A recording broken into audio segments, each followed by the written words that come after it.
Bonsoir et bienvenue dans ce 17e épisode du Café Multiverse où je vous retrouve comme chaque semaine avec mon ami Greg Dyser et nous avons un invité ce soir, Julien. Julien qui va commencer par se présenter parce qu'on fait ça chaque semaine, même si nous ça fait déjà 16 émissions que le fait, mais on en profite pour que, puisque tu es un nouvel arrivant dans cette émission, je te laisse te présenter. Voilà, à ton tour Julien. Bonsoir à tous. Moi, je m'appelle Julien et voilà, je suis pianiste, musicien, compositeur. J'ai un studio sur Lyon, qui s'appelle Studio Chord, et je travaille dans le domaine de la communication, la publicité. J'ai fait quelques métrages également et un long métrage en musique, je parle, en composition musicale. Et des spectacles aussi, pas mal, notamment avec Greg. Comme ça qu'on s'est Oui. rencontrés. Voilà. Autour d'un spectacle d'improvisation à la fois de BD, de théâtre et de musique. Voilà, globalement. D'accord, Super. d'accord.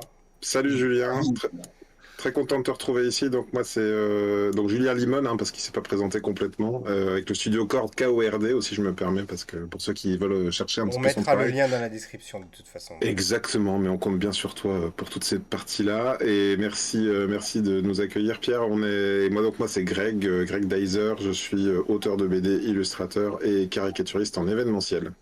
Et toi? Et donc moi-même, Rayeb, je suis responsable de la communication numérique dans une collectivité territoriale. Et dans une autre scène, sur une autre scène de ma vie, j'ai été responsable des invités pour les festivals Japan Expo et Comic Con France. Voilà, voilà. Palmarès. Donc, je rappelle le principe de l'émission. On va parler donc d'un film ce soir, donc en l'occurrence. Et des fois, ça peut être des séries, des BD, etc. Et on ne s'est pas briefé. Donc, on ne sait pas les uns et les autres ce que nous avons pensé de ce film. En l'occurrence, Tic Tic Boom, un film Netflix avec Andrew Garfield. Et on va donc découvrir nos avis respectifs, voilà, en direct live avec vous. Et vous pouvez regarder donc le Café Multiverse en rediffusion sur YouTube, sur Facebook et puis le retrouver aussi en podcast sur toutes les bonnes plateformes. Voilà, voilà. Donc, je vais commencer avec ma première question. Je vais commencer par toi, Julien. Quel est ton rapport, on va dire déjà, au film biographique? Voilà. Et ben non, moi mon rapport non, j'aime bien, j'aime beaucoup, je trouve que c'est super intéressant, je trouve qu'il y a des trucs per trucs qui ont été faits. Moi, le film qui avait été fait sur Edith Piaf par exemple, j'ai plutôt aimé, j'avais bien aimé ce genre de, voilà, après c'est vrai qu'on se pose toujours la question de savoir à quel point tout ça est romancé ou non, c'est toujours pareil, c'est toujours le truc où il faut aller un peu chercher, fouiner soi-même, pour les infos sur le Covid ou des choses comme ça quoi. C'est, Et puis des on va fois, chercher. oui, en 2 heures de film, il y a peut-être des choses, des traits de personnalité qui sont à grossir, peut-être pour faire comprendre un petit peu le personnage, son inspiration, etc. Donc c'est vrai qu'on peut Là-dessus, imaginer. j'ai pas eu le temps de revoir le film comme je souhaitais, mais j'ai revu l'intro du film avec la première chanson. Et il y a cette voix off donc d'une jeune femme qui dit je vais vous raconter l'histoire de Jonathan Larson avant les Tony Awards, avant Rent, avant Prix Pulitzer, etc. Elle déroule et elle dit je vais raconter tout ce que je vais vous raconter est vrai, mis à part ce que Jonathan a inventé. Donc on sent quand même que le parti pris du film, c'est de nous raconter une jolie histoire, probablement au moins autant romancée que ne l'a été sa comédie musicale Rent. Et toi, Greg, t'en es où par rapport aux biographies? C'est un style Alors que t'aimes bien ou pas? je crois que je l'avais déjà dit dans une Oui, émission oui, oui, précédente. je Moi, sais. j'avais dit, je crois que c'est quand je suis allé voir J. Edgar Leonardo avec DiCaprio. Leonardo DiCaprio. Et que j'ai déjà vu d'autres biopics avec Leo DiCaprio ou en France d'autres biopics, enfin tu sais la quantité de personnalités françaises qui ont été jouées par Gérard Depardieu par exemple. Il y a un moment donné où moi J. Edgar, ça a été comme un déclic, j'ai dit je n'irai plus voir de biopic parce que il y a un côté, tu sais, l'ascension, le petit problème familiaux, la descente et puis la repentance. Tu vois, il y a toujours cette romance, un peu ce roman biographique, alors que la vie c'est quand même un peu plus des accidents. Il y a pas forcément d'épiphanie juste avant la mort. Au contraire, on peut avoir tendance à devenir des gros cons. Et du coup, j'avais dit c'est fini. Et là, ce que j'apprécie justement, c'est que pour moi, c'est pas un film biographique au sens où on n'a pas. Le petit Jonathan a commencé sa vie et un jour il a eu un accident de bicyclette et puis ça a fait que voilà. Non, ça c'est pas. Là, on nous raconte vraiment une tranche de vie, probablement qui est une jolie mise en abîme de son vécu, bah, le titre, un tic tic boom, le rapport au temps qui passe et on vit, comment on vit sa vie à fond, qu'est-ce qu'on laisse de nous dans notre vie et comment on le fait. Et donc j'ai apprécié ce film parce que je l'ai pas vécu comme un biopic, mais plus comme une histoire, plutôt un moment clé de la vie de quelqu'un.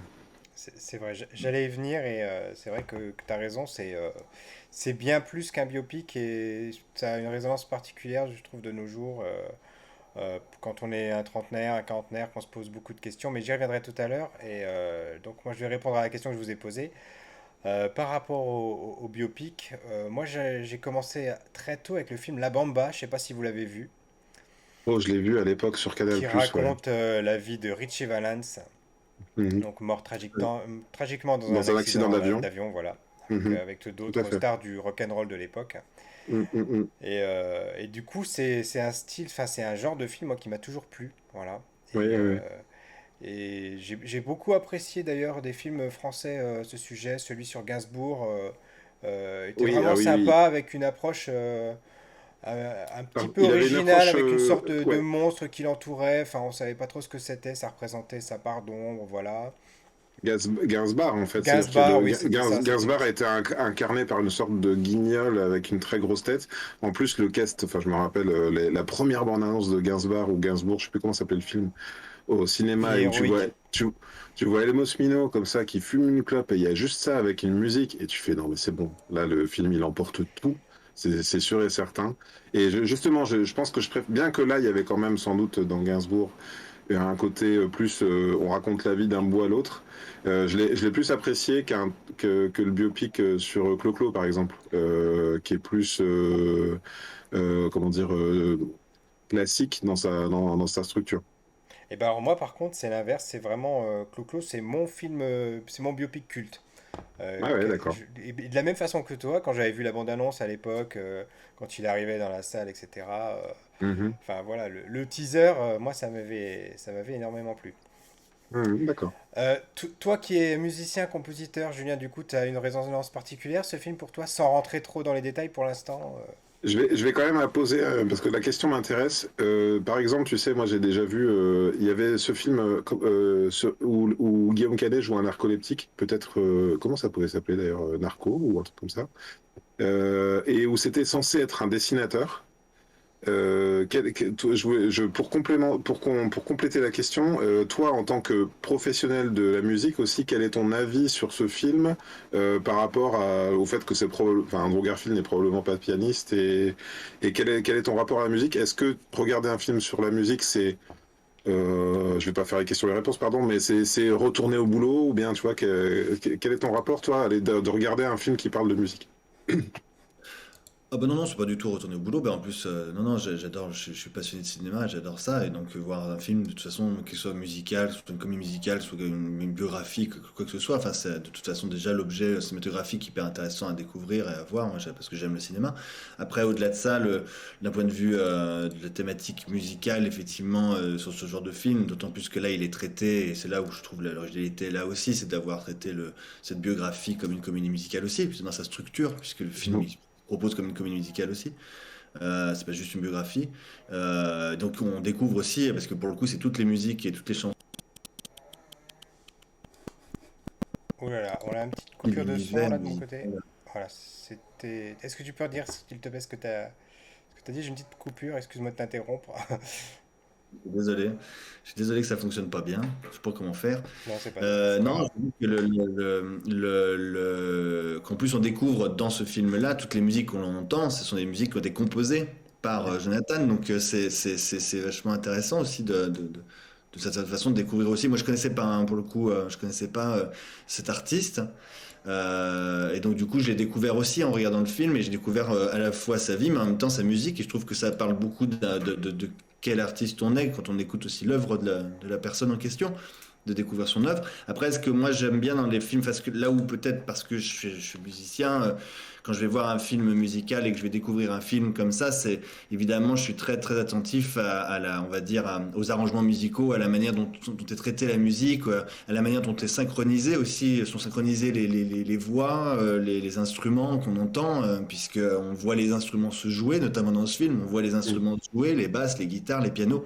Donc tout Mm. ça, ça suggère une grande rigueur au moment du tournage pour que, évidemment, parce que tout ça est enregistré après, hein, c'est jamais fait en live, donc il faut une grande rigueur en termes de montage et j'ai trouvé que ce film, pour le coup, dans son mixage, dans sa qualité audio et dans la manière dont étaient traités les passages musicaux et les moments de live, purement de live qu'on voit, puisque c'est comme ça que c'est traité dans le film, on voit vraiment des Mhm. gens sur scène qui jouent la Ouais. musique. Bah, j'ai trouvé que c'était super intéressant à voir parce que c'était très bien fait. C'était très bien fait, que on croit vraiment à un live et c'est très agréable à entendre.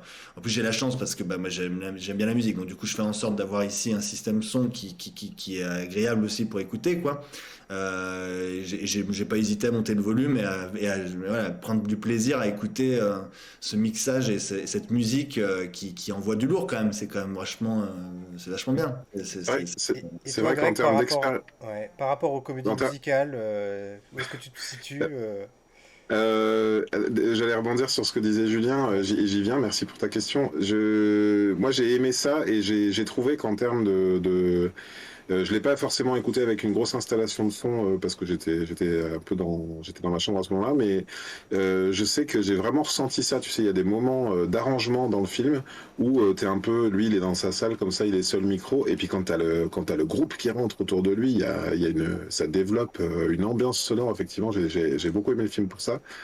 Sur l'aspect comédie musicale, Rent, effectivement, moi non plus, c'est un artiste que je connaissais pas et en même temps, je sais pas vous, mais Rent, c'est un nom que j'ai déjà entendu mille fois, notamment, enfin, je pense tu sais, dans les sitcoms, il y a souvent de la comédie musicale. Dans Friends, il y a un épisode comme ça où, et j'ai l'impression que c'est un nom que j'ai entendu partout, tout en ne sachant pas mettre des mots dessus, un peu comme à un moment donné, tu sais, on entendait parler de Cats, enfin, tu sais, il y a le côté Broadway, comme ça, les spectacles. Nous, on a eu nos propres comédies musicales en France. À un moment donné, il y a eu le grand boom des comédies musicales franco-françaises.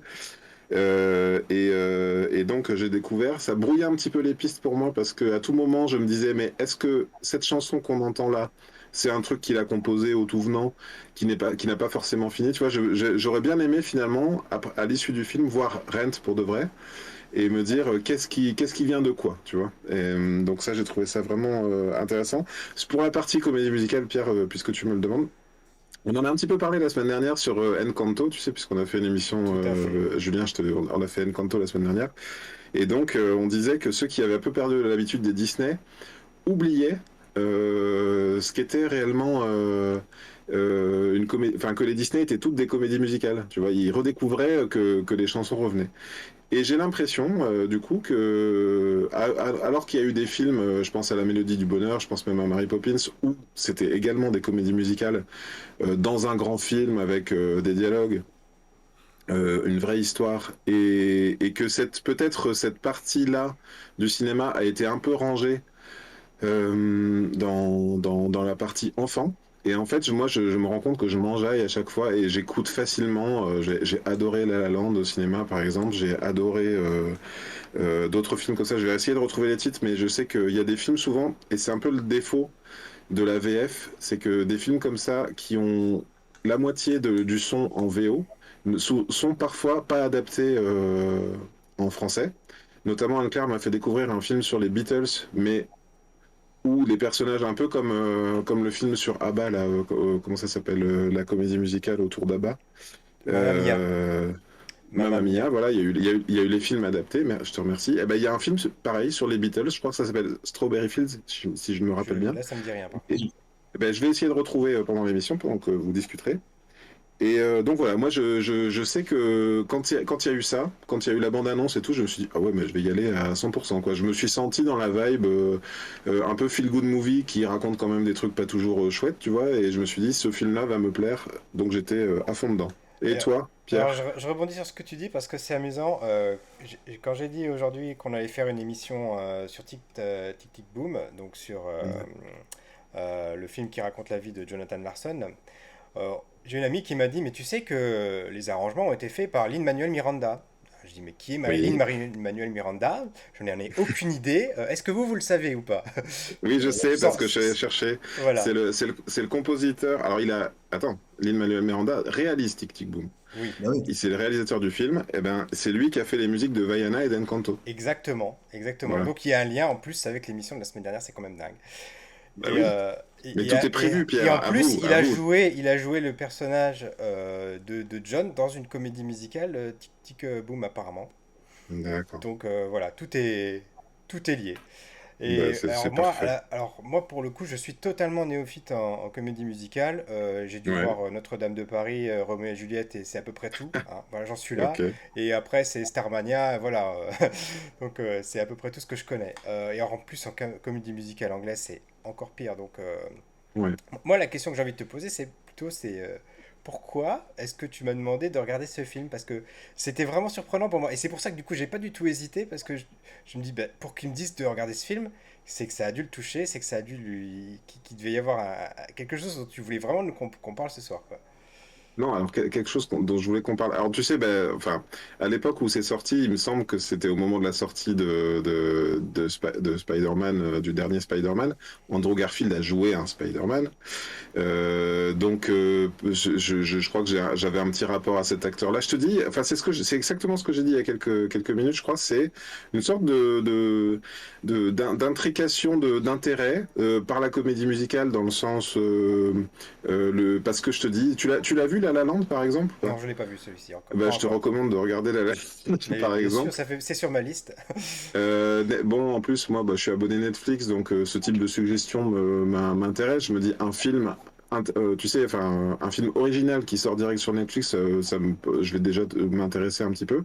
Et puis, finalement, c'est pas du tout par le personnage que j'ai découvert dans les premières minutes du film. En fait, j'ai compris de qui on allait parler. Je pensais que ça allait. Enfin, à tout moment, je me disais que ça pouvait être un personnage de fiction totalement inventé. Et comme dans La La Land, finalement, ce ne sont pas des personnages historiques ou des personnages qui ont existé. Et je sais pas, j'ai ressenti tellement de plaisir à le regarder que je me suis dit que ça pourrait faire un bon sujet d'émission. Et voilà, j'ai l'impression Et de toi, devoir me justifier. et toi, Julien, t'as une curiosité particulière par rapport à ce film ou bien c'est juste une suggestion de Greg qui t'a fait le regarder aussi? Non, non, c'est vraiment Greg pareil, m'a proposé de découvrir ce film. Non, il était même pas suggéré sur mon compte Et, Netflix. ouais, et tu l'avais vu passer même dans les suggestions ou tu en avais Ah entendu oui. parler? Pas du tout? Ouais. Et Non, ça, du tout, ouais, non, non. ça c'est vrai, c'est quelque chose dont je voulais vous parler. C'est vrai qu'il est quand même passé totalement sous les radars, hein. Je veux dire, que ce C'est soit au moment de fou. sa sortie, et après c'était encore pire parce que du coup, Andrew Garfield étant dans le dernier Spider-Man, du coup, il est encore plus passé inaperçu.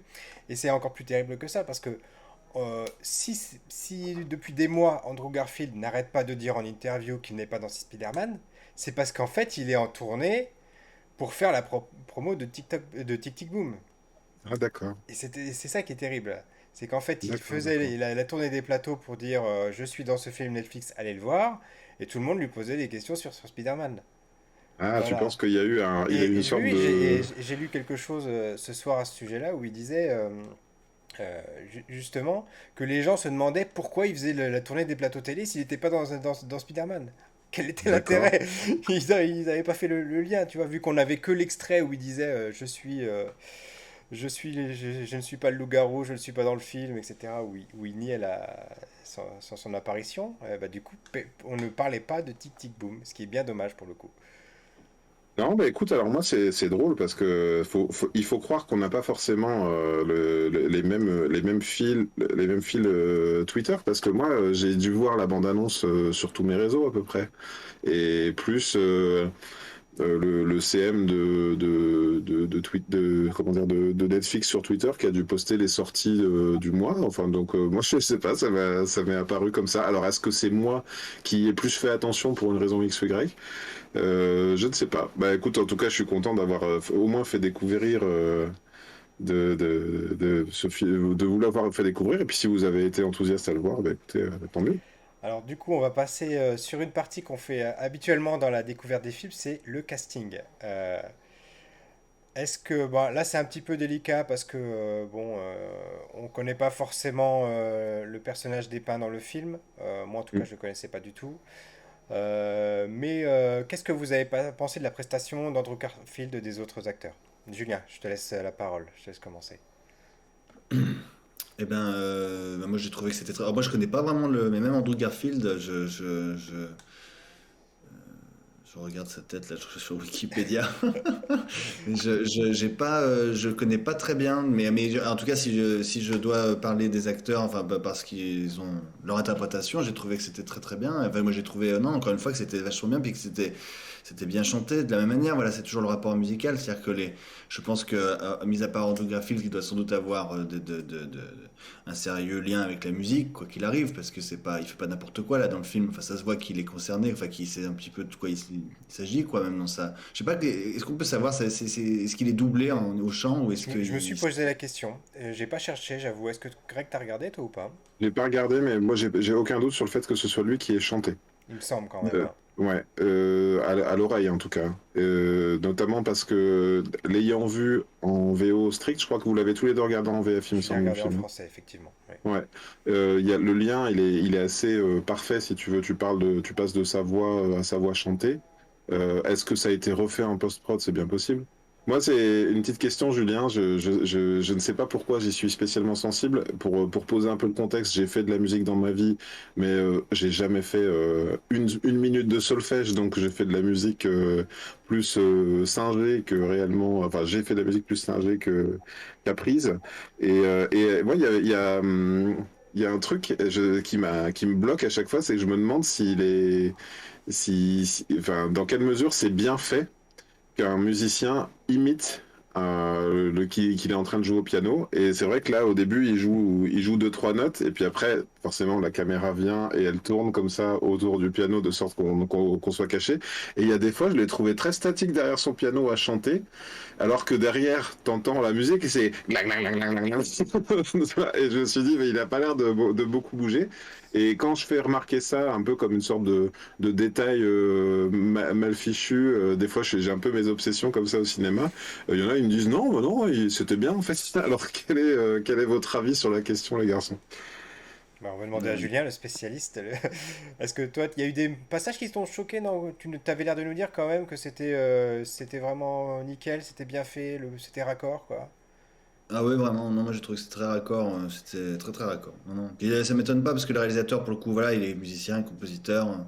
Le regard du réalisateur, c'est souvent ça qui est déterminant sur la manière dont est réalisé le film, évidemment. Musique, des films musicaux qui sont réalisés par des réalisateurs qui sont absolument pas musiciens, ça se voit directement aussi dans leur manière de gérer ça. Donc, non, non, là, on voit vraiment que c'est fait par un musicien et que, pour le coup, l'attention donnée au réalisme vraiment des interprétations, elle était elle était à l'américaine, quoi. Hmm. Très, très, très pointilleuse et très, très précise. Alors, Non, ça, c'était très, très il y a raccord pour autre chose que j'ai beaucoup apprécié, c'est que le film étant une biographie, euh, elle se passe dans les années 90, ça se passe dans les années 90 à New York, et j'ai vraiment, vraiment beaucoup apprécié cette ambiance, redécouvrir cette ville qu'on voit dans les films, etc. Et j'aime vraiment l'exactitude, enfin, en tout cas c'est le sentiment que j'ai, c'est l'exactitude de la représentation que les Américains ont de leur ville. Et quand tu vois la façon dont est représenté New York dans ce film, dans d'autres comme Ghostbusters ou autres, t'as toujours l'impression vraiment que c'est la même ville, tu vois. Et je dis pas ça par rapport forcément aux immeubles, etc. Mais il y a un cachet, il y a une ambiance. Et de la même façon, quand tu es à Los Angeles, c'est pareil. Et moi, j'avais eu la chance d'aller à Los Angeles en 2007. Et quand j'avais été sur place, j'avais l'impression d'être dans une de ces séries, j'avais l'impression d'être vraiment dans le Los Angeles qu'on m'avait vendu. C'était pas du faux, c'était ça. Et est-ce que ça vous fait toujours ça, vous, quand vous voyez New York, surtout par exemple dans ce film-là, est-ce que vous avez toujours ce même sentiment? Je peux pas parler de généralité, mais en tout cas, je peux parler de l'impression que j'ai eue dans ce film. Donc, on a le personnage Jonathan Larson qui, je ne sais pas si c'est vraiment arrivé, mais qui travaille au Moondance. Toi qui as beaucoup vu Friends, Pierre, je sais pas si toi t'as un peu regardé Friends. Il y a à un moment donné Monica qui travaille au Moondance. Bien sûr, c'est un studio reconstitué. Elle n'y travaille pas vraiment, mais un peu comme si dans la culture populaire américaine, avant de faire carrière dans le métier que tu as choisi, il faut que tu ailles faire serveur là-bas. Tu vois, c'est-à-dire que c'est un. Là aussi, ça a l'air d'être un trope. Et en voyant ce film, qui se passe dans les années 90, donc qui se passe avant les références que j'ai, qui se passe avant Friends quelque part, qui se passe avant d'autres films. Il y a aussi, si je ne me trompe pas, dans le premier Spider-Man, Mary Jane Watson qui y travaille alors qu'elle cherche à devenir comédienne. Donc, et je me demande dans quelle mesure ce point de détail ne fait pas partie de Rent, la comédie musicale, que j'aimerais bien voir, comme je vous le dis, et à quel point la comédie musicale Rent, qui pose un peu ce personnage qui veut devenir qui poserait un personnage qui veut devenir créateur, à quel point ce serait peut-être, on assiste en voyant ce film à une sorte d'origin story De Mary de Jane quel est le Watson. passage. Quel est le Ouais, passage de. Non, ou quel est le passage pour devenir ce que tu veux devenir d'accord. aux États-Unis, comme Je pensais tu que tu vois. voulais demander, est-ce que c'est pas ça qui a pu inspirer Sam Raimi finalement aussi dans le fait qu'elle soit là-dedans passée par là. C'est ce que je sous-entendais, mais je parlais pas que à l'échelle de Spider-Man. Bien sûr. J'ai l'impression d'avoir vu ça dans des tas de films. Tu vois, on le voyait le café derrière. Et donc voilà, c'est ce que je me suis dit. C'est un peu on va dire une origin story d'artiste. Tu vois, il faut en passer par là. Il faut aller danser sur YMCA là-dedans. Je sais pas. Il y a quelque chose comme ça.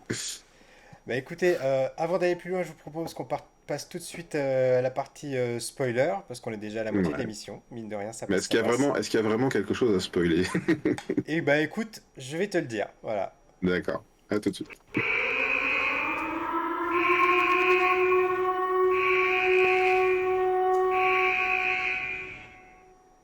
Bon, ça va, rien à sauter, on est tous toujours là, parce que on vous avoue qu'on a un petit peu galéré à mettre en route cette émission ce soir.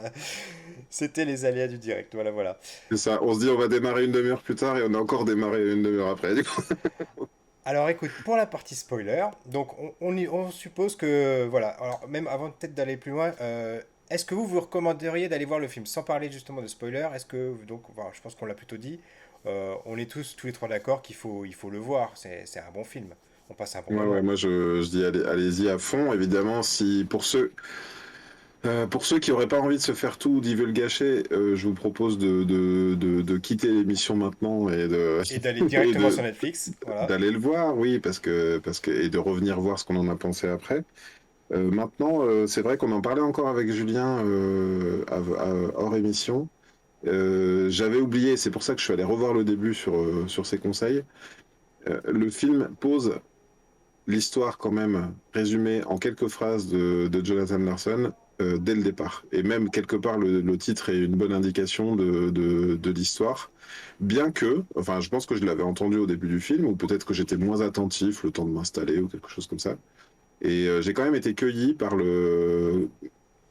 comment dire, par l'issue du film. C'est-à-dire que je pense qu'on peut le dire, on est dans les spoilers, Bien on parle sûr. d'un compositeur qui a eu un très grand succès d'un coup et qui est mort jeune et qui quelque part son succès a été consacré après son décès, hein, si je me trompe pas. Donc, et en dépit du fait que ce soit annoncé dans le film, j'ai quand même été cueilli, moi, par cette fin de film en me disant, bah, la vache, oui, il a bien eu raison de se défoncer pendant quelques instants dans sa vie pour nous laisser quelque chose, parce que ça en valait la peine. Et toi, Julien, quand tu as regardé le film, tu connaissais déjà l'issue tragique de Jonathan Larson ou pas du tout? Ou t'as tout découvert, voilà, au fur et à mesure? Bah non, je le connaissais, mais parce qu'il me semble que c'est, encore une fois, mais toi, confirme-le-moi, Greg, mais c'est bien dit au début, donc C'est bien dit au C'est début, dit c'est au ce que je te début. Oui, mais je disais, veux oui. dire, même avant d'avoir vu le film, du coup, quand tu savais pas du tout Non, en fait, tu savais pas ce que tu allais voir, ouais. non, non, pas du tout, ouais. Enfin, je sais pas ce que j'allais voir, j'avais lu le petit Bien résumé. sûr, ouais, voilà. Mais moi, c'est pareil. J'avoue que j'avais même pas lu le résumé et j'ai été totalement surpris et j'ai été voir en fait les détails après avoir regardé le film. Mais je me disais, bon, ils font une biographie sur un type qui a 30 ans et qui a marqué l'histoire de la musique. À mon avis, il est mort, lui, déjà. Enfin, tout de suite, c'est ce que je me suis dit, quoi, d'emblée, voilà. Hmm. En fait, c'est dit dès le départ. Je dois avouer que dans la VO, c'est pas forcément ultra limpide. On comprend pas dans quelle temporalité ça se fait. Néanmoins, tout le sujet du film est là, c'est-à-dire dès la première scène, le personnage arrive, vient jouer un spectacle. J'ai pas bien compris si c'était un vrai spectacle qui avait eu lieu, s'il l'avait joué tel quel ou si c'est le spectacle dans le film, mais il vient expliquer que à 30 ans, moins quelques jours, à 8 jours d'avoir ses 30 ans, il a été pris d'un stress et de dire ben, merde, si ma vie s'arrête demain, qu'est-ce que j'aurais fait de ma vie? Et il se compare au même âge à John Lennon, il se compare au même âge à ses parents qui avaient déjà des enfants, donc d'un seul coup il est rattrapé par le temps et cet anniversaire-là qu'il va fêter avec tous ses potes et pas du tout une bonne nouvelle pour lui. Il s'est donné un ultimatum, c'est réussir à percer en tant que compositeur musical, dont il précise que finalement c'est un peu, il y a plus grand monde qui fait ça à son époque. Et comment, qu'est-ce qu'il va laisser au cas où ils vivent pas très longtemps. Et ben l'histoire, en tout cas là, c'est là qu'on ne sait pas si c'est romancé ou s'il était vraiment conscient de ça, parce qu'il est pas malade dans l'histoire. Il y a Oui, pas de, il n'a pas de maladie, il y a rien non. qui laisse Même sous-entendre si qu'il y aurait une issue tragique, quoi. Même si on s'est posé dans le contexte du sida, de l'avancée d'une maladie qu'on ne connaît pas. D'ailleurs, ça fait, je l'ai regardé quand je venais d'avoir le Covid, quelque part, ça faisait un tout petit peu écho, je suppose, à ce que certains ont pu ressentir. J'ai pas été malade quasiment. Mais c'est vrai que, et d'ailleurs, mine de rien, ce sujet-là, on l'évoquait tout à l'heure et t'as dit qu'on en reparlerait, mais cette discussion-là de qu'est-ce qu'on laisse de nous, qu'est-ce qu'on fait, où on va en fait dans notre vie. Nous, tous les quatre, on a la quarantaine. Julien, t'es peut-être un petit peu plus jeune, je sais plus. Mais en tout cas, j'ai eu la discussion hors émission, hors film, vraiment à se dire bon ben c'est quoi notre priorité maintenant? Bien sûr, il y a avoir un métier, bien sûr, il y a nourrir sa famille et tout, mais qu'est-ce qu'on veut faire aussi? Qu'est-ce qui est important à faire de nos journées? Et là, je pense que ce film-là, c'est vraiment le sujet à son paroxysme. Et je trouve que c'est très plaisant à regarder. Et voilà, moi, ça m'a fait du bien, ce film. Ça m'a conforté dans ma manière de vivre ma vie de tous les jours. Oui, c'est clairement un film sur la crise de la trentaine. On pourrait même l'appliquer limite à la crise de la quarantaine également. Enfin, Mhm. c'est quand on appelle ce genre de choses, quoi. Où on voit qu'à un moment donné, on a un personnage qui se pose la question de l'orientation qu'il donne à sa vie. Est-ce que c'est la bonne? Est-ce qu'il a fait les bons choix? Est-ce que, il doit persévérer là-dedans? Est-ce que c'est un échec? Qu'est-ce qu'il doit remettre en question?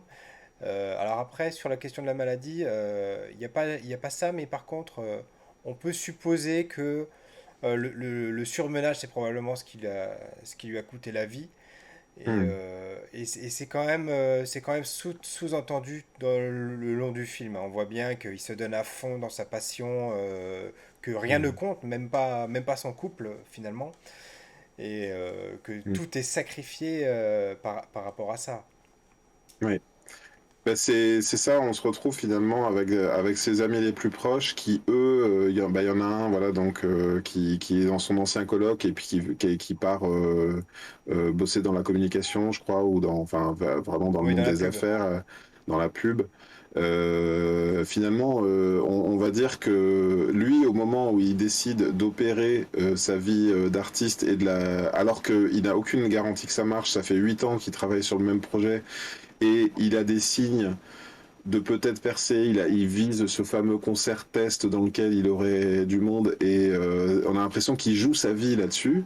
Et autour de lui, des gens qui essayent, enfin qui se voient pragmatiques et qui lui disent mais oui mais en fait qu'est-ce que tu vas faire de ta life. Comment tu vas t'acheter ce carnet de partitions pour écrire ton truc, t'as pas les moyens.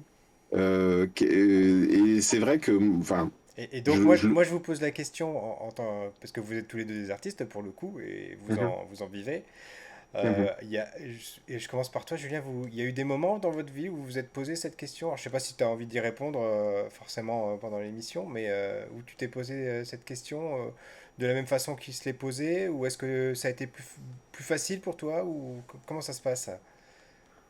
Ah bah non, non, mais j'ai envie de dire que je me la pose tous les jours. Enfin, c'est un peu je trouve que c'est ça qui est intéressant dans le film, de toute façon, c'est à quel point, d'une certaine, enfin, ce que je trouve bien moi, dans ce qui est posé, après je trouve que ça ouvre un débat justement. C'est-à-dire que pour moi, le personnage, effectivement, il se dit, il imagine devenir un peu il attend la reconnaissance.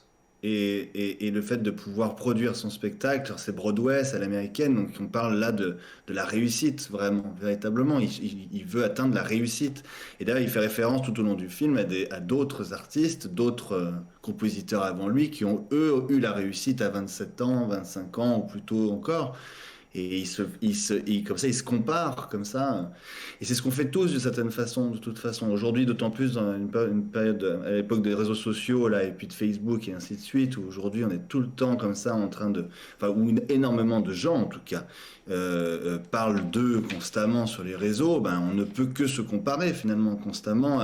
Et d'autant plus qu'on on se met en scène sur les réseaux sociaux pour se présenter sous notre meilleur jour et montrer justement notre réussite. Qu'est-ce que je vais faire comme publication demain pour montrer que voilà, j'en impose aussi et puis que je fais des choses et que j'existe, voilà, parce que j'existe dans ce que je fais et dans ce que, et là, c'est là où je trouve que ça ouvre un débat. J'existe dans ce que je fais, mais j'existe dans ce que les autres remarquent de ce que je fais. Et, C'est juste. et sur Internet notamment.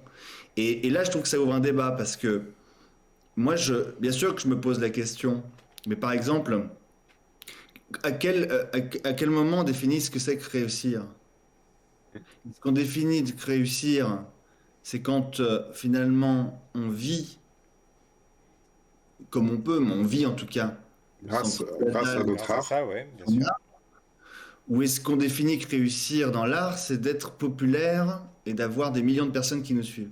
Tout à Et ce fait. personnage-là, il est totalement, je trouve, et c'est là où je vais peut-être moi un peu m'en détacher, d'une certaine façon, il est totalement obnubilé par sa réussite populaire. On Mhm. ressent pas quelqu'un qui finalement prend plaisir à être en train de À jouer de faire la ce qu'il musique. fait. Ouais. Voilà, à faire de la musique. Si tu veux, prends des artistes prends des jazzman par exemple, prends des films sur le jazz. C'est des mecs qui avant tout, on va voir des mecs qui avant tout, de toute façon, ont l'habitude que leur musique est une musique plutôt marginale. C'est une musique qui n'est pas populaire. Et ces gens-là, on va les voir, donc quand tu vas avoir un biopic sur un jazzman, l'essentiel du biopic, tu vas le voir tu vas voir le mec dans un club de jazz, les yeux fermés, en train de jouer son biniou, quoi. Mhm. Mm. Et il est heureux, le mec, hein. Mm. Et il gagne pas bien sa vie, ça se passe pas bien. Enfin, mais le Ouais. mec, il joue sa musique. Et c'est là où ça pose une question, je trouve, quand même intéressante. Et là, j'aimerais vous entendre là-dessus, à moi de faire le présentateur. Euh, mais ça ouvre une question intéressante, je trouve, et ça entre en résonance d'autant plus aujourd'hui dans notre société. Euh, euh, Qu'est-ce que ça renvoie comme image finalement ce film? Qu'est-ce que ça renvoie comme image sur justement ce que c'est que le succès, ce que c'est que réussir, ce que c'est qu'être, que ressentir de l'épanouissement dans sa vie, qu'être épanoui dans sa vie.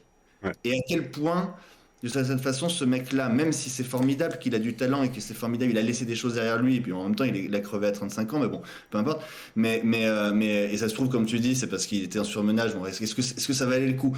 Oui ou non? Je sais pas. Mais en tout cas, l'axe du film, et c'est là où c'est intéressant, c'est l'axe du film quand même, il y a une partie, en tout cas, je trouve, du film qui est quand même très centrée sur la réussite populaire. Et Mm. donc, je trouve que ça pose une question. Alors, après, juste pour que je finis, parce qu'après Vas-y, vous vas-y, allez pas. vas-y. C'est Euh, très intéressant par ce que contre, tu dis, donc continue. j'ai trouvé que c'était ce qui était super intéressant dans le film. Parce qu'il y a deux choses dans le film. C'est pour ça que le film, je l'ai aimé. Parce que s'il y avait eu que le populaire, que l'axe populaire, Mm. j'aurais pas aimé ce film. Je vous aurais dit, non, ce film, j'ai pas aimé. Je trouve que c'est vraiment. En tout cas, moi, je ne m'y vois pas. Par Mm. contre, l'opposition qui est faite dans ce film, et elle est très bien faite, parce qu'elle est à la fois historique, Mm. c'est le sida. Mm. C'est le rapport au temps et à la vie. Mm. Qu'est-ce que la vie? Quelle est l'importance de la vie? Et finalement, à quel point la vie, elle est fragile. Et à tout Mm. instant, elle peut s'arrêter. Oui. Étant donné que, même si on ne l'avait pas su au début du film, que le personnage principal va mourir à 35 ans, Mm. lui, il ne le sait pas, puisqu'effectivement, il n'est pas malade et il meurt d'une crise cardiaque. Donc, de toute façon, c'est pas son truc. Mais Mm. par contre, il vit par l'intermédiaire du personnage de son meilleur ami. Robin, ouais. Voilà, Mhm. à ce moment-là, il vit. Là, il met en confrontation les deux. Il met en confrontation, lui, sa fuite en avant, et cet homme qui, lui, Michael, de pardon. toute façon, va mourir dans un an. Oui. Et là, je trouve que le film, à ce moment-là, il devient hyper intéressant. Ouais. Parce que là, ça met en opposition deux choses qui sont fondamentales et qui, Mhm. justement, ouvrent au débat par rapport à qu'est-ce que c'est que réussir. Mhm. Voilà. J'ai, Voilà. j'ai- Ouais, c'est intéressant. J'ai plusieurs éléments de réponse. Alors, pardon, l'ami, il s'appelle pas Robin, l'acteur s'appelle Robin de Jesus. Jesus, c'est Michael, son ami, effectivement. Il a son meilleur ami et ancien coloc qui, lui, à un moment donné, dit bah, moi, je peux plus vivre enfin, la bohème dans un appart et tout, et qui part dans la com.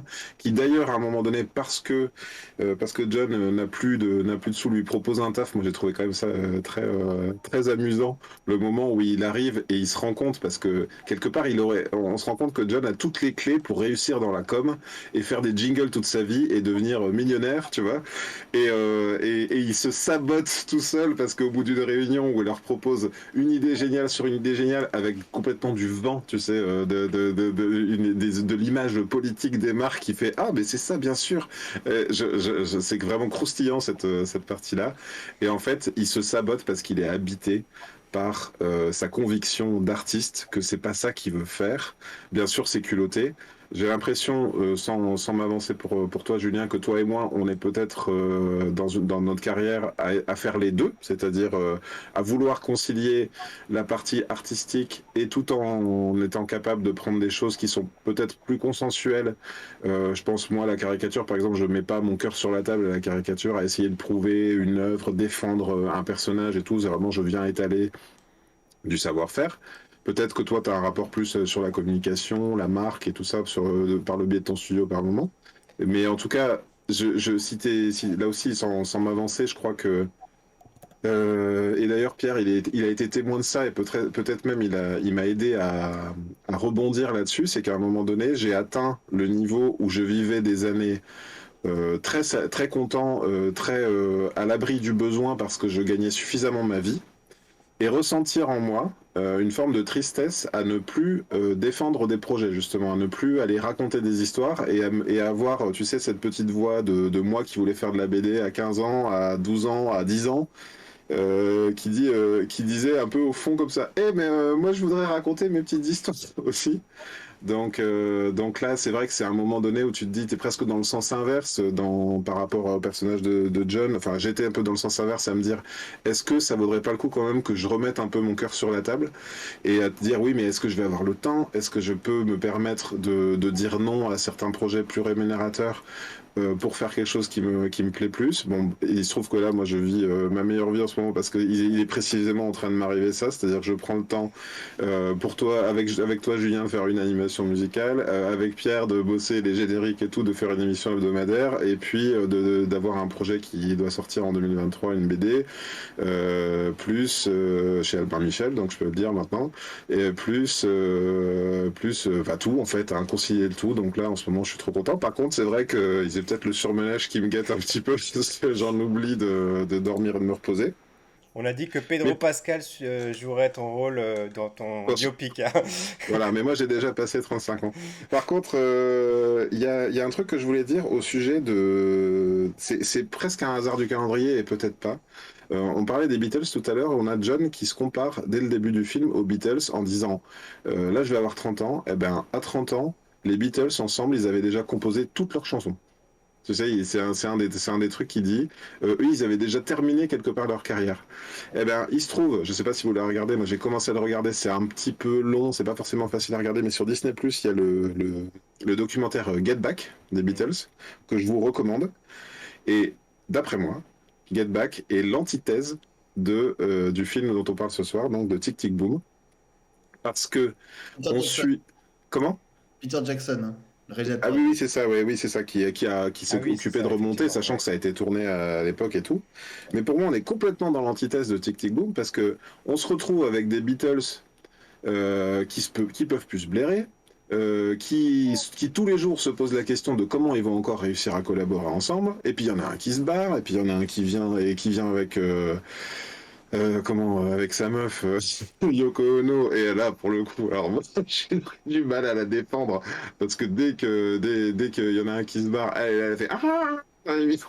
Elle fait vraiment n'importe quoi. Elles se sent trop artistes et tout. Enfin Ne bon, bref. divulgage pas si on fait une émission un jour Non, sur ce effectivement. documentaire. Mais, en tout cas, voilà, pour moi, quand je parle d'antithèse, c'est que finalement, eux, ils se retrouvent dans le truc inverse, c'est-à-dire avoir déjà tout le succès, avoir, comment dire, n'importe qui. Ils sont en train de débattre, de savoir s'ils vont prendre un ferry pour aller jouer dans un pays d'Asie, ou si ils vont jouer, louer un café, ou s'ils vont rester dans le studio dans lequel ils sont, à quoi va ressembler le spectacle.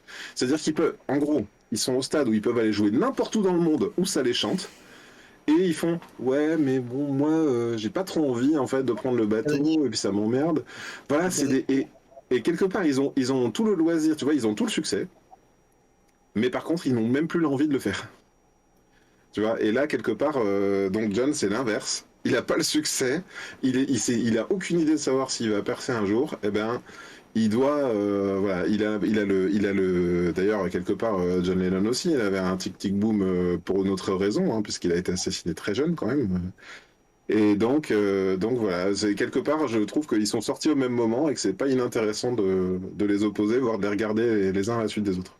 Alors moi, il y a un autre aspect du film que j'ai beaucoup apprécié et que j'aime beaucoup voir dans les biopics, c'est les biopics musicaux surtout, c'est Mhm. l'inspiration. C'est comment lui vient l'inspiration de ses chansons, etc. Toute la partie créative. Et par exemple, j'avais trouvé que c'était très dommage, mais le film sur Dalida, on ne le retrouvait pas du tout. C'était, Mais je je l'ai sais pas même, j'ai si vous même pas l'avez, vu ça. vous ne l'avez pas vu. Bah, Non. dans ce film-là, en fait, on voit tout le côté mal-être qu'elle a pu ressentir, mais Mhm. tout le côté artistique avait été complètement zappé. C'est pour ça que j'avais vraiment pas aimé ce biopic. Alors que là, pour le coup, on voit. D'ailleurs, il y a cette scène où il est en train de renouer avec sa copine. Et il lui tape sur l'épaule avec ses doigts, et là il lui dit: mais t'es en train de composer une chanson de notre, enfin, de notre C'est rupture ça. retrouvaille, quoi. Et je trouve ça Et elle se très barre, ouais. terrible. Mais d'ailleurs, alors ça me pose la question parce que Dalida, je me suis pas renseigné, mais je crois quand même et je crois que c'est un peu ce que j'avais ressenti à Clo-Clo, tu vois. Euh,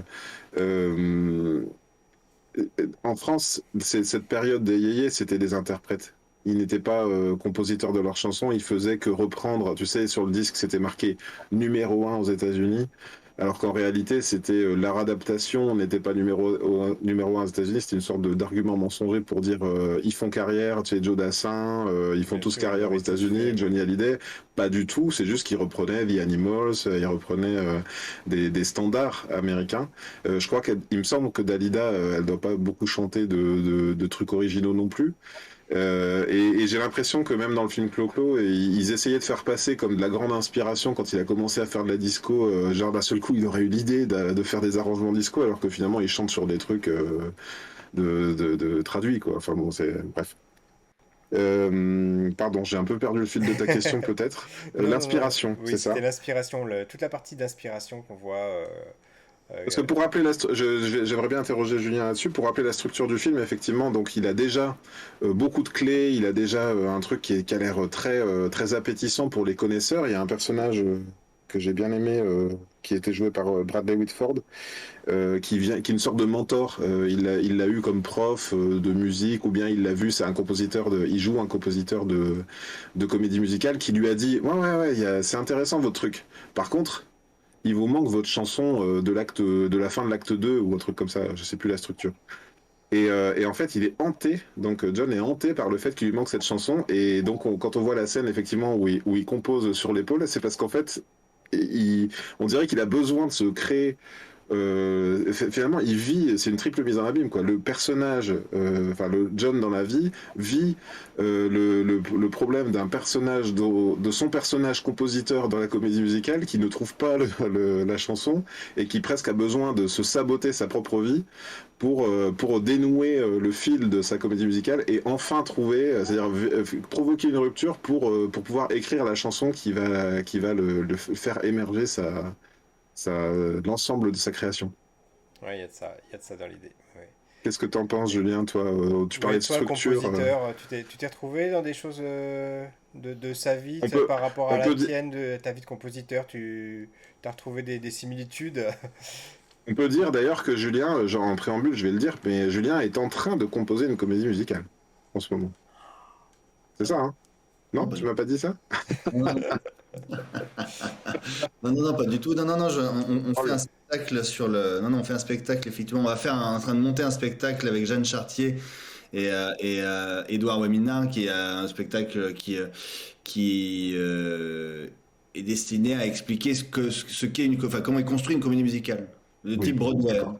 Ah, j'ai mal interprété alors, mais quand même, ça reste un spectacle qui parle Par de contre, comédie musicale. parce que c'est un spectacle qui allie à la fois un aspect pédagogique, comme cette explication sur la théorie de la création voilà, du code musical, et en même temps on illustre ces propos-là par de l'improvisation théâtrale, de l'improvisation chantée, de morceaux, effectivement, parce que quand on reprend les comédies musicales, elles sont toutes construites de la même manière, avec des morceaux euh, typiques, voilà, précis, en fait, qui sont à chaque fois des axes narratifs précis tout au long de la narration, qui viennent ponctuer comme ça la narration et apporter des informations supplémentaires, voire pas forcément supplémentaires, en tout cas dire avec la musique ce qu'on a plus ou moins vu du personnage quand il parlait, quoi. Mais c'est très très différent de la compagnie musicale à la française, par exemple, où il y a énormément Hmm, plus de chansons, ça chante beaucoup plus, ça met beaucoup plus de musique, et, euh, hmm, et la structure n'est pas du tout la même. C'est très différent. d'accord. Et à l'instar de la BD, des films, du scénario, donc il y a une grille, une structure narrative de la comédie musicale. Et donc toi, quand tu as vu le film, le personnage à qui on dit il te manque la chanson de l'acte 2, ça t'a parlé. Tu t'es dit oui, c'est Ouais, quelque c'est chose. ça, ouais, c'est ouais, bien sûr, les chansons, chaque chanson a son, développe un personnage, et développe son Hmm, ressenti, ce qui va être, et puis, c'est l'intérêt de la musique, de la comédie musicale, c'est que finalement, à un moment donné, si on prend justement dans le film Tic Tic Boom, la chanson en question, quand elle est chantée, ben, on révèle ici à ce moment-là des sentiments tout à fait profonds liés à la rupture et au choix qu'a fait le personnage dans le fait de prioriser sa carrière à celle de son histoire d'amour finalement, et donc des rapports, enfin ça vient approfondir et aller plus loin encore dans ce qu'est ce nœud narratif, quoi, ce nœud narratif hmm, et de l'histoire d'amour de leur histoire d'amour. Et c'est là la force du comédie musicale, c'est que d'une certaine façon, les chansons, la musique aussi, hein, parce que la musique, elle a ça d'extraordinaire, c'est que la musique, les notes de musique apportent une profondeur entre, on va dire, propose une matière perçue par le spectateur totalement abstraite et qui finalement vient, si elle est bien composée évidemment et bien faite, vient donner un relief considérable et en même temps pour le spectateur, pour chaque spectateur, s'approprier à sa façon par le style musical, le style rythmique, ce que ça apporte, s'approprier à sa façon finalement ce que veut dire le texte, quoi. Mais ça vient y apporter une profondeur et ça vient y apporter... on devient plus contemplatif finalement à un texte et à ce que veut raconter un texte grâce à la musique, parce que la musique nous apporte justement ça, nous hmm. apporte ces éléments-là supérieurs, comme la musique de film, hein. Quand on prend une musique de film, une très bonne musique de film, finalement, moi je reprends toujours cet exemple, moi, parce qu'il m'a marqué, parce que je le trouve magnifique. Mais quand tu vas prendre l'un des plus grands compositeurs de musique de film, que personne ne pourra dire non, c'est John Williams, point barre, qui va sans doute. Non, mais je ne vais pas dire ça, qu'est-ce que j'allais dire? Qui est plus tout jeune, mais un mec qui a quand même marqué je ne sais combien de générations par sa musique, et puis qui a surtout changé totalement la donne en termes de musique de film, voilà, et l'apport de l'orchestre, et la musique symphonique, quoi, la musique romantique, la musique symphonique, ou la musique moderne d'ailleurs, dans le cinéma. Et quand ce compositeur il compose, si on écoute, si on est attentif à une composition de John Williams, on se rend compte que tout ce qu'il raconte dans sa musique, c'est non pas du paratexte, c'est pas paraphrasé, c'est systématiquement un scénario supplémentaire, Mhm. une écriture supplémentaire, des mots supplémentaires apportés aux personnages et aux situations qu'ils vivent. Hmm. Ça vient créer une profondeur dans les films qui ont eu la chance d'avoir John Williams comme compositeur. Euh, Mhm. Ça vient apporter quelque chose d'extraordinaire. Et Hmm. il y a cette séquence, par exemple, si on reprend euh, euh, Indiana Jones, il est en train de courir sur les toits d'Allemagne pour retrouver son père, enfin, son père qu'il n'avait pas retrouvé dans le dernier, hein, le 3, Mhm. je sais comment c'est C'est la dernière La croisade. dernière croisade, oui. il est comme ça sur les toits, il pleut et on est en Allemagne avec les nazis qui tournent autour. Et lui, il est emprisonné dans une chambre. Il rentre dans la chambre et à ce moment-là, t'as le père qui prend une espèce de bibelot, enfin une espèce d'amphore, je sais plus ce que c'est, et qui lui Oui. explose ça sur la tronche de son fils, pensant que c'était quelqu'un qui lui voudrait du mal. Il découvre que c'est son fils. C'est les premières retrouvailles du père Indiana Jones qu'on voit enfin le père. Et le père, qu'est-ce qu'il fait? Regarde déjà, il regarde son amphore, il se rend compte que c'est une copie, donc bref, parce qu'on s'amène là. Et puis à ce moment-là, il y a Indiana Jones qui lui dit, ça y est, j'ai trouvé l'endroit où se trouve le Graal. Je l'ai Mhm. trouvé. Mhm. Et le père lui demande, il faut écouter la musique hein, Mhm. derrière la partition. Le père lui dit, mais c'est où? C'est où? Mhm. Et lui, il lui dit Alexandretta. Et là, le père, Alexandretta. et t'as le père qui fait Alexandretta, bien sûr. Et écoute derrière, Ouais. t'as des flûtes qui viennent jouer quelque chose, une partition au-dessus, qui vient. Tu peux pas nous le jouer là? Non, T'es je peux pas pas, équipé? mais si t'écoutes derrière ce qui est raconté dans la musique, ça vient apporter au personnage du père, qu'on vient juste de découvrir, Mhm. physiquement, ça vient lui apporter tout ce qu'il est, tout ce qu'il fait, alors, en plus du père, en plus de l'acteur qui est formidable, mais, Mhm. mais ça vient apporter d'un seul coup au personnage une sympathie, une empathie. On aime ce personnage, mais en l'espace de 5 minutes, d'un seul coup, il a pris toute son ampleur, il est Mhm. extraordinaire. Et ça, c'est la Ouais. musique qui vient raconter ce qu'est le personnage, son Ouais. enfance. Et si tu écoutes bien, c'est très enfantin, il y a une petite musique un peu enfantine, ça apporte Ouais, toute. je me le figure à peu près, ouais. Ouais. C'est D'ailleurs, magnifique. on l'aime tout de suite, c'est comme tu dis, alors qu'Indy le déteste, parce que direct, il lui donne du junior, il lui dit Indiana, mais Indiana, c'était le nom du chien. Enfin, tu vois, ça ramène on nous casse le mythe et on nous présente immédiatement une autre figure à regarder, quoi. Et d'ailleurs, pour la musique et pour John Williams, il y a un autre cas d'école, je trouve, sur Star Wars, parce que je suppose que c'est la première collaboration entre George Lucas et John Williams. C'est de renommée mondiale maintenant que George Lucas a commencé par faire des premières projections qui n'avaient pas le son, donc qui n'avaient pas les sabres laser, qui n'avaient même pas les effets spéciaux, et qui n'avaient pas la musique. Donc dans la salle, il y avait Stanley Kubrick, il y avait des potes de George Lucas, des potes de ciné, des potes des codes de ciné, Stanley Kubrick, Spielberg et beaucoup d'autres, avec un film mal monté par des Anglais qui trouvaient que c'était un nanar absolu avant que ce soit récupéré par Ben Burt. Et donc il fait la diffusion, et donc faut s'imaginer le film Star Wars avec juste le texte jaune comme ça, en silence, et toutes les scènes comme ça qui sont pas sonorisées, qui sont pas dans le son, et donc l'ensemble de ses potes qui lui disent bah il y a du taf quoi, tu vois, et encore parce que tu te dis il y aurait pu avoir l'ensemble de ses potes qui lui disent arrête les frais, c'est de la merde, tu vois. Et donc là je te rejoins complètement sur ce principe-là que la musique est complètement un personnage du film. Ouais, Et absolument. là, j'en profite, on arrive en fin d'émission pour poser une dernière question. Est-ce qu'il y a quelque chose qui vous a dérangé, en particulier dans ce film, qui vous a fait peut-être à un moment donné dire oh, j'irai pas au bout, ou bien est-ce que pour vous, tout s'est bien déroulé, ça a été un plaisir de bout en bout, ou toi, quand même, Julien, tu nous disais tout à l'heure que le fait qu'à un moment donné, il y a ce ressenti par rapport à son ami qui est atteint du sida, etc., du coup, ça a redonné de la valeur au film et que tu avais peut-être perdu un Ouais, moment. ouais, mais il est dès le départ. Enfin, c'est-à-dire qu'on sent qu'il y a quand même, on sent qu'il y a cette finesse tout au long du film quand même. C'est pas, c'est vrai. C'est juste que moi j'ai du mal un peu d'avoir de l'empathie pour un personnage qui serait focalisé comme ça, complètement égocentré sur sa carriériste. En fait, ce rapport Ouais, bien sûr. américain Ouais, de la Mhm. réussite. Le rapport Mhm.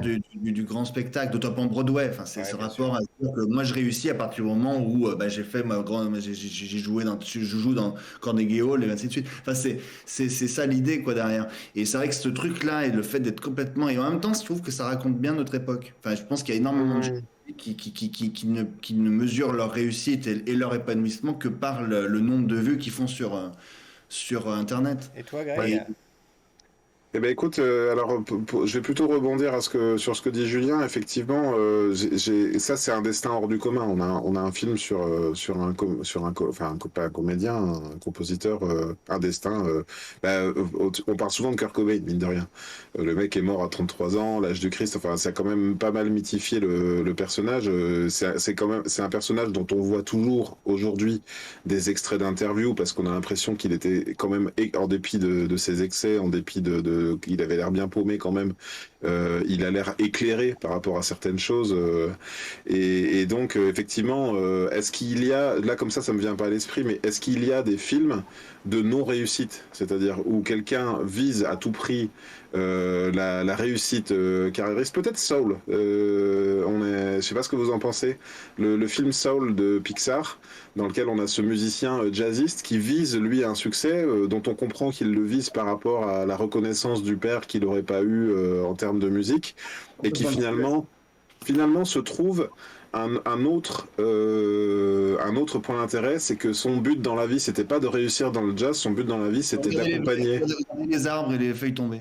Ouais, c'est ça. C'était d'accompagner, oui, c'est ça, voir la poésie de la vie et accompagner d'autres personnes juste à être heureuses et pas à être dans une recherche de réussite. Alors là, c'est. Là, c'est tout l'inverse. Les mecs sont pas capables d'être. C'est pour ça que j'aime bien les films français quand même. Non, Non, mais écoute, ce que je veux dire par là, c'est qu'on peut être heureux, on peut sans doute être heureux dans tous les cas, et qu'effectivement, viser, et notamment, j'ai encore vu un documentaire sur Instagram récemment, viser une forme de réussite proprette où tout est une fête. Les piscines, les machins, en fait, faut pas oublier qu'entre deux super sourires, ah regarde, je suis machin, en fait, c'est des gens qui travaillent énormément, et pour nous présenter un reflet de leur vie qui est sans doute pas vrai, parce que la piscine, ils vont peut-être poser devant 50 piscines dans le mois, et puis ils vont même pas piquer une tête dedans, parce que c'est pas ça le but. Le but, c'est d'avoir une belle image bleue derrière, c'est pas d'être dedans, quoi, et c'est pas de se baigner, c'est pas de profiter.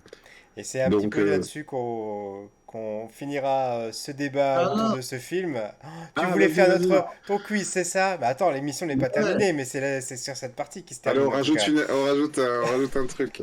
l'émission n'est pas terminée. Non, l'émission n'est pas Non, terminée. non, Je te t'inquiète, rassure, on a le a temps, on a le encore temps. quelques minutes devant nous, mais je D'accord, termine, je close cette section. Et effectivement, pour conclure, je dirais que voilà, l'essentiel, c'est de faire quelque chose qui vous motive, qui vous bouge, qui vous rend heureux, et de le faire pour vous et pas pour les autres. Voilà. Voilà, voilà. Donc tu voulais nous faire jouer un petit jeu, Julien, c'est ça? Vas-y, Et peut-être trouver le compromis, on va dire. Oula, Hein, trouver le compromis, parce qu'on ne peut pas et être tout puis, l'un ou et tout l'autre, effectivement. Voilà, et puis c'est pas parce qu'à un moment donné dans sa vie, d'ailleurs, je pense que c'est ça aussi qui évolue et que la société peut-être française et peut-être plus dans des pays développés ne voit pas, c'est qu'on n'est pas obligé forcément de faire. De toute façon, on n'a plus des carrières qui font qu'on va faire le même métier toute notre vie. J'espère, moi, enfin, je crois qu'on y arrive. Après, c'est vrai que j'ai eu de la chance parce que j'ai été beaucoup aidé à des moments de ma vie où j'avais pas de revenus par mes parents. Je suis un peu verni de ce point de vue-là. J'ai jamais été dans le besoin, donc, ne pas être dans le besoin n'aide pas à créer non plus. Hein. Voilà, faut quand même se bouger, mais la vie est pas monolithique et je crois qu'il faut essayer de sentir les mouvements, être capable à des moments de tester des trucs, d'attraper une opportunité et de se laisser porter. Moi, par exemple, s'il y a 3 mois, tu m'avais dit tu vas faire une hebdomadaire sur Twitch, je t'aurais dit mais n'importe quoi. C'est ce que j'allais dire, même à 40 ans, on peut se lancer et faire une émission toutes les semaines et en être à son 17e épisode. Voilà, voilà. Exactement. Vas-y, Julien, tu lèves le doigt. Excuse-moi. Non, mais moi, il y a un truc, il y a une thèse, enfin, moi, il y a un truc pour lequel je rejoins tout à fait le film et je suis complètement d'accord avec ça, c'est que je pense vraiment que quand tu veux être artiste, dans le sens, être artiste dans le sens où un créateur, quoi, quelqu'un je pense que c'est pas un truc en demi-mesure, c'est pas un truc à moitié. Mhm. Je Je pense suis que d'accord. il faut être faut vivre totalement son art, totalement. Mhm. Être Mhm. complètement dedans tout le temps, tout le temps, tout le temps. Toi, bah, par exemple, je me considère absolument pas comme artiste parce que justement, j'ai pas, je fais de comme je disais au début, enfin, je fais de la musique de pub, je fais des trucs pour vivre, enfin, je fais des trucs pour gagner ma croûte, pour que ça fonctionne. Je, c'est un artiste, c'est un mec, il est là tout le temps, il cravache, il est tout le temps en train de bosser, il bosse son truc. Pour les musiciens, s'il bosse son instrument, il bosse son instrument, il arrête pas, il arrête pas. Et puis il est complètement investi dans son truc, il est totalement dedans. Et puis ça marche ou ça marche pas. Et là, je pense que là, c'est intéressant dans le personnage, dans cette histoire, c'est que quand même, on est face à quelqu'un qui effectivement fait des choix. Voilà, c'est quelqu'un qui est dans le choix malgré tout, même si il faut bien raconter l'histoire. Donc on le voit en train de se poser des questions et puis tati tata, est-ce qu'il va décider que machin, parce qu'il faut bien que nous spectateurs on soit là, ah, j'aime bien ce film, j'ai envie de continuer à voir le film, mais au moins c'est quelqu'un qui fait un choix et je trouve que effectivement c'est inspirant, quoi qu'il arrive, quelqu'un qui est comme ça à ce point-là, faire un choix, qui fait des choix et qui avance et qui fait tout simplement, Ouais. c'est de toute façon inspirant, quels que soient les métiers, quel que soit quoi qu'on fasse quoi. Et même Le quand truc il... que je... Vas-y, vas-y, Vas-y. vas-y. Et même quand il ne Le- fait pas ses choix, la vie les fait pour lui, parce que quand il n'arrive pas à choisir sa copine, finalement, elle choisit pour lui, quoi. Elle choisit de partir. Hmm. Non, mais ça je pense que là à mon avis Romancé. un scénario. Oui, oui, oui. Sans Oui. doute que ça s'est pas passé exactement dans cet ordre, ouais. Mais le truc que je pourrais recommander, moi, et je crois qu'on est un peu, enfin, j'imagine qu'on est tous les trois dans ce cas-là, c'est de vivre quand même sa passion à fond, de pas se laisser entendre dire par quelqu'un, non mais ça c'est pour les bébés. Enfin, moi, combien de fois le dessin, on m'a ramené à un truc d'enfant, genre grandis un peu, ou bien fais un vrai métier, ou je crois que faut se faire confiance sur ce qu'on aime faire, parce que tous les trois, je crois qu'on a réussi à faire quelque chose qui nous passionne profondément. Toi, t'es un peu les technos, Pierre, toi la musique, Julien, et à quelque part à amener ça dans des milieux de travail plus conventionnels qui seraient peut-être en recherche justement de ça, parce que c'est pas dans des bureaux que tu vas trouver un musicien ou forcément un pro des réseaux sociaux ou un illustrateur, et être capable de redescendre peut-être un petit peu parfois comment dire, son ambition et d'appliquer ce qu'on sait faire à des choses plus commerciales par exemple ou répondre à des besoins d'entreprise et garder au fond de soi quand même ce qui nous anime pour le jour, le travailler constamment, travailler parce que le jour où l'opportunité va se faire, faut être prêt. Tout à fait. Donc, Julien, tu voulais nous faire un petit jeu, c'est ça? Ah Pour bah oui, terminer C'est oui, cette ça. émission? il y a le temps quoi. Ah, Oui, oui, oui. ouais, carrément. Ah Ouais. oui, Par on est contre, il à va fond falloir que là, je je suis refasse, sûr là. Et puis va falloir que nos je refasse auditeurs un là, écran de ils vont transition pour les adorer jeux. là, ceux qui nous regardent. On va les faire jouer avec nous. Allez, si vous êtes dans votre Alors, voiture, que vous nous écoutez en podcast, parce que je sais que certains le font. Si vous nous regardez sur YouTube, sur Facebook, vous allez jouer avec nous. Allez, on y Et va. en podcast, si vous trouvez la réponse avant nous, mettez-le en commentaire et dites-nous, ou Ou sur sur YouTube, Twitter, mais dites-nous, tout, on a trouvé n'importe. avant vous, Ouais, bande ouais, on de vous a mis nazes. la misère. Vous êtes mauvais. On vous écoutera plus. alors, bienvenue en blind test. Donc là, ce que je vous propose, c'est en quelques notes seulement. J'ai un pauvre clavier tout pourri sur mon téléphone. Mais non. Je vais me planter sans doute, hein, mais on s'en fout. Mais en quelques notes, d'accord? Vous entendez quelques notes, c'est des trucs hyper connus, hein. En quelques notes, il faut trouver ce que c'est. Évidemment, c'est un blind test, c'est le principe. Et donc je pose évidemment là, parce que c'est ce que je vois, moi j'ai pas les commentaires quoi que ce soit. Je pose moi donc Greg et Pierre, attention, hein, c'est vous qui jouez voilà, l'un contre l'autre. On va voir qui c'est qui gagne. On sait pas. Suspense. Attention. Alors, quelques notes, hein. C'est parti. Première musique. La petite maison Attends, dans la prairie. oui, c'est Bravo! ça. Oh là là. Putain. Pierre, Un point. 1. Hop. Attention. Attends, refais-le, j'ai pas entendu là. Tetris. Ah, Ouais! bravo, bravo. 1. Attention. Les aventuriers de l'Arche perdue, enfin, Indiana Jones. Indiana Jones! Ah, Bravo! Attention! la Star marche Wars. impériale. Bon, Vas-y, vas-y. Bravo, hein. Vous êtes trop fort. Attends, mais je fais 3 notes, quoi. Attends, je vais monter le volume, je suis con. trois fois la même note surtout. Ah ouais, Oui, attention. on t'entend, t'inquiète pas. Oui, Attends, oui. je l'ai. Ah, je l'ai. Harry Potter. Harry Potter. Harry Potter! Bon, allez, on a Putain, l'égalité bravo! là, on était à égalité. Allez, Voilà. un point chacun, Pierre. Il y a des gens qui répondent ou pas Pas encore, non, non, non. Non, Pour l'instant, on a peut-être plus de Non, viewers, non, il est trop ouais, tard, il est voilà, on les a 23 heures. perdus à 23h. Non, non, mais nous, on a que des quarantenaires qui nous écoutent, tu sais. Ils sont couchés à cette heure-là. oh, tant pis. On Moi, le s'en premier. fout. Hein. Le- le- Ouais, on est bien. Les feux de l'amour. Ah, Ouais! trop Bon, là, bien, tu gagnes. bravo. Je l'entends et qu'à chaque fois, je les sortais, les feux de l'amour. Attention. Ouais. Attends, merde. Attends. Non, attends. Ah oui. Retour vers le futur. Putain, Oh il est trop là bon. là là là là là là là. C'est pas Allez, grave. on en fait une dernière pour la route, mais il a gagné là, il a fait les 5 points. Allez, une petite dernière pour la Oh route. non, mais attends, j'en ai encore plein. Non, non, il faut Attends, avoir, faut qu'on fasse une dernière là chacun. après. Et moi, ce que je propose, Julien, c'est que si t'es chaud, tu viens nous refaire un jeu de temps en temps. Mais oui, oui, on te réinvitera, c'est sûr. Donc, on Tu- fera un tu autre nous- jeu une autre fois, mais là, on termine, Alors, on en fait une dernière pour la route. Allez, on termine par un difficile. vas-y. Ok? Ok. Un difficile. Parce que c'est pas le plus connu dans le truc. Attention.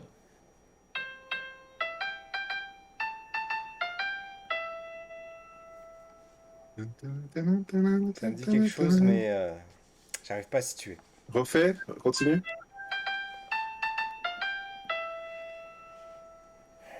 Non, je l'ai pas. Moi non plus.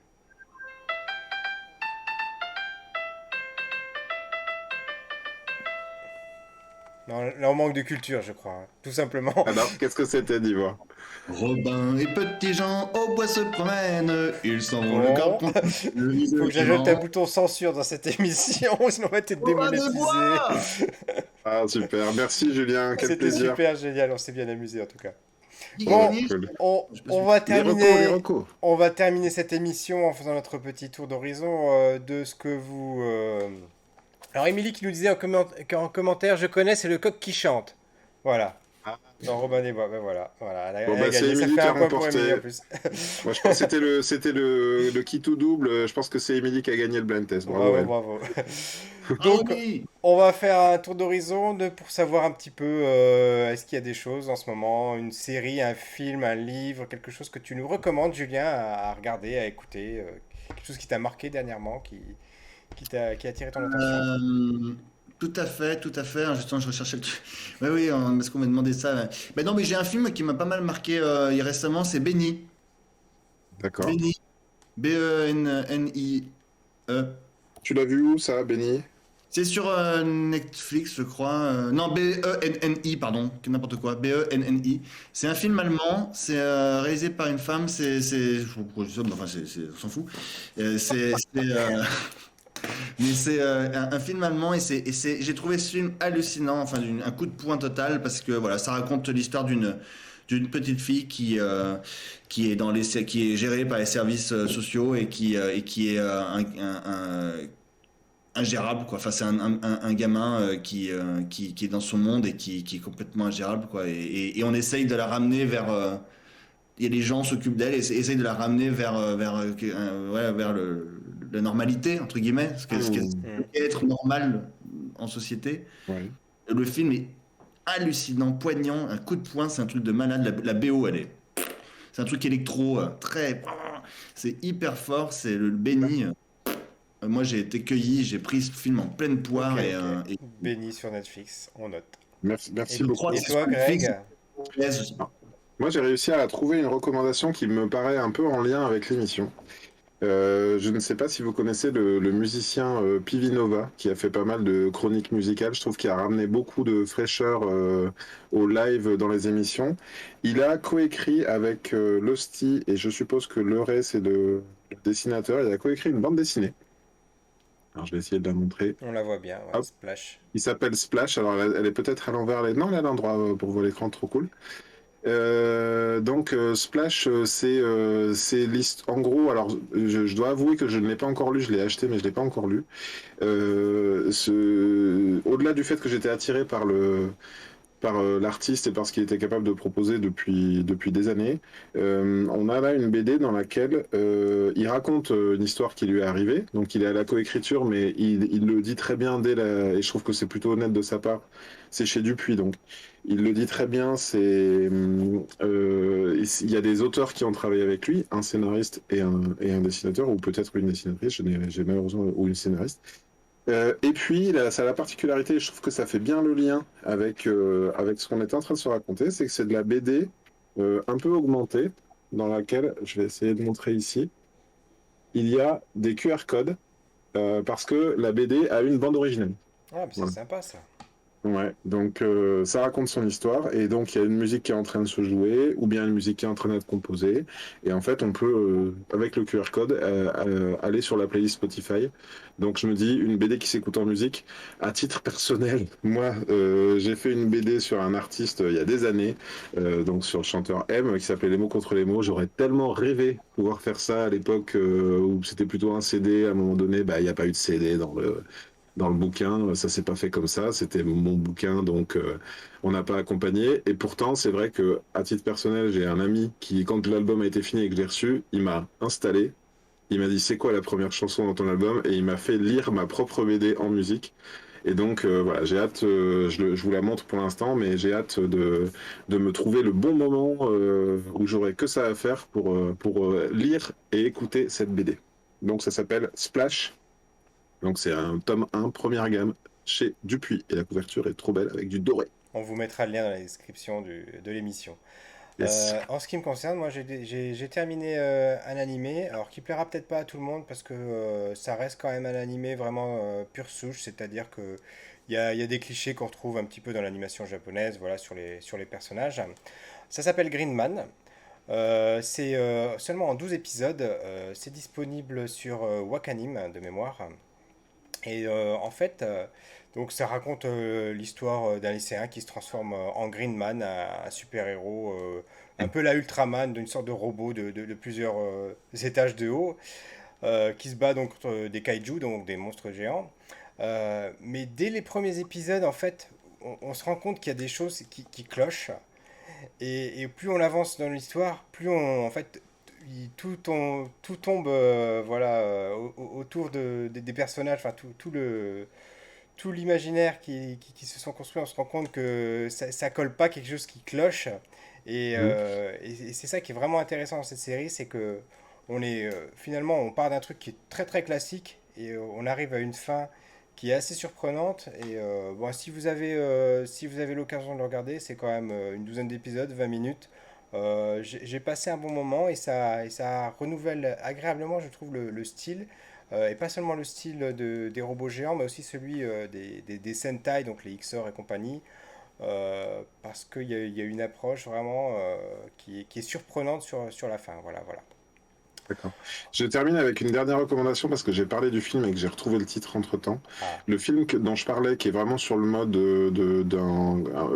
un peu comme Mamma Mia, il y a un film qui existe avec les chansons des Beatles, ça s'appelle non, c'est ça, Across the Universe, je crois. Moi, Oui, c'est ça. ouais. d'accord. Une Et ben on tuerie ce mettra film. tous les liens dans la description, Ah comme oui, toi, ça. tu connais? Non, tu l'as pas vu. Il est trop fatigué, Julien. Il dit n'importe Magnifique, magnifique. quoi. Visuellement, une beauté ce film. Ne croyez Lance pas. le générique parce qu'il est parti, il est en roue libre. En tout cas, je vous Merci, Julien. remercie tous les deux pour cette soirée. Julien, je te remercie particulièrement de t'être joint à nous ce soir. Et je vous dis à très bientôt pour une nouvelle émission, pour un 18e épisode du Café Multivers. Ciao, ciao. Salut!